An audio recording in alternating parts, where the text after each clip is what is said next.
Hi, I'm Matt Hildebrand with Don's Appliances, joined by Executive Chef Anthony Marino. Hello, everyone. Haven't seen him in forever and a day. He's been cooking up a storm and doing use and cares. Matt's been selling up a storm, too, so we're finally back in the studio together to make some magic. Nah, it's good to see you. Yeah, likewise. So, we did a video on YouTube as to why refrigerators aren't lasting as long as older refrigerators. And he caught a lot of buzz movement. He created a lot of buzz. I mean, a lot of social, comments. A lot of people were like looking at this video. So we figured, why not bring it on the podcast and really double down on this? Yes, and really that video on our YouTube channel, it really lays out the math in terms of usage of an appliance, a refrigerator especially, over a 40-year time frame, whereas it only operates 2 to 3 hours a day, versus a new unit that has to be energy.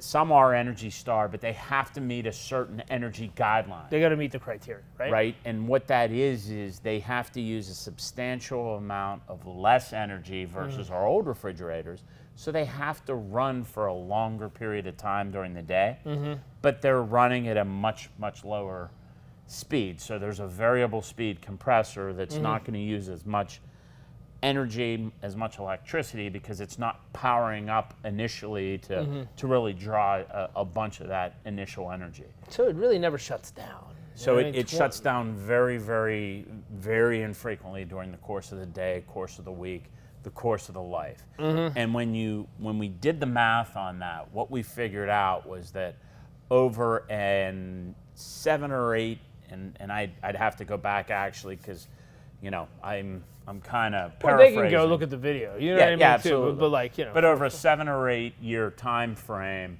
the amount of hours was much higher than what the hours would be on a 40-year-old refrigerator that's operating 2 to 3 hours a day.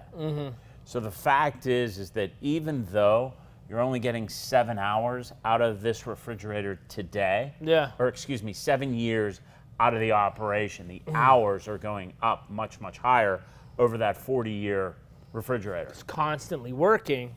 Correct. As far as the other one would be. Yeah. Great example that I had used is you have a brand new car, but you've driven it back and forth from the East Coast. You put on 135,000 miles on a 1-year-old car. Yeah. What's starting to fail? Exactly. Well, it's only 1 year old, right? Yeah.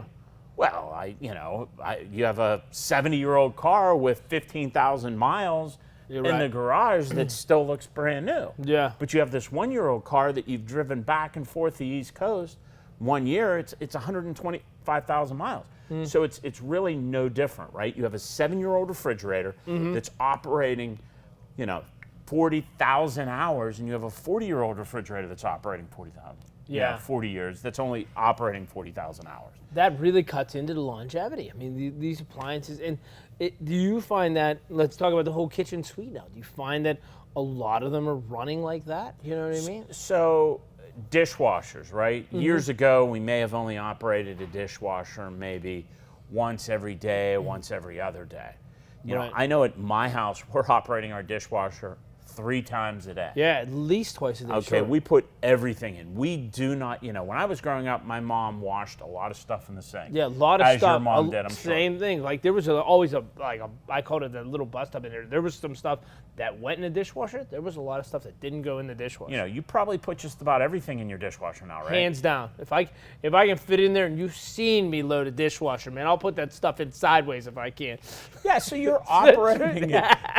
You're operating it more than you ever have. Yeah. So in terms of longevity, if you use a dishwasher 3 times a day, 7 days a week, versus once every other day, of course it's not going to last as long. Yeah.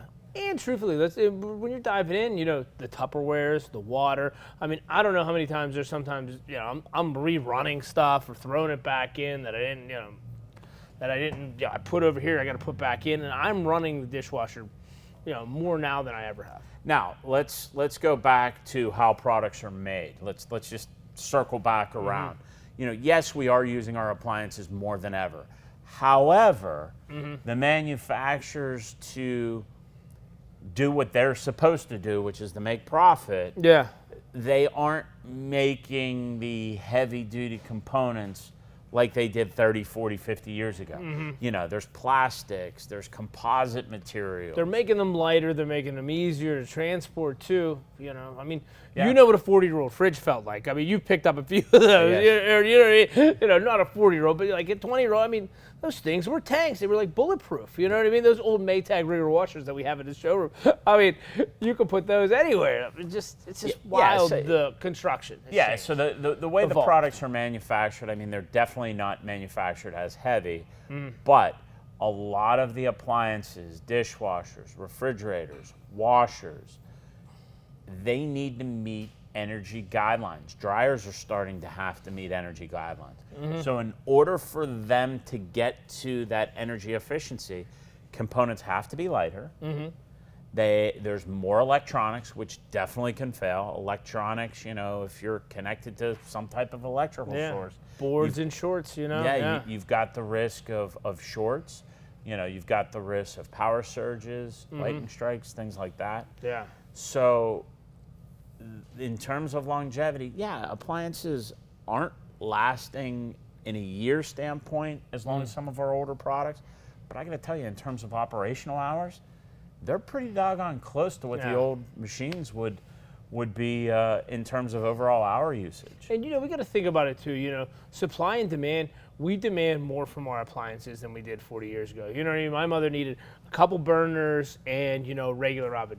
We want convection now. We want brass burners. We want Air dual fry. fry. We want air fry. We want cubed. We want, you know, ice balls. We want, you know, we want a lot of things. Is really what it is, and that's not a problem. I mean, we want what professional chefs cook on, and you know that wasn't available years ago. I mean, We only had 12,000 BTU burners on the max on a lot of our old ranges.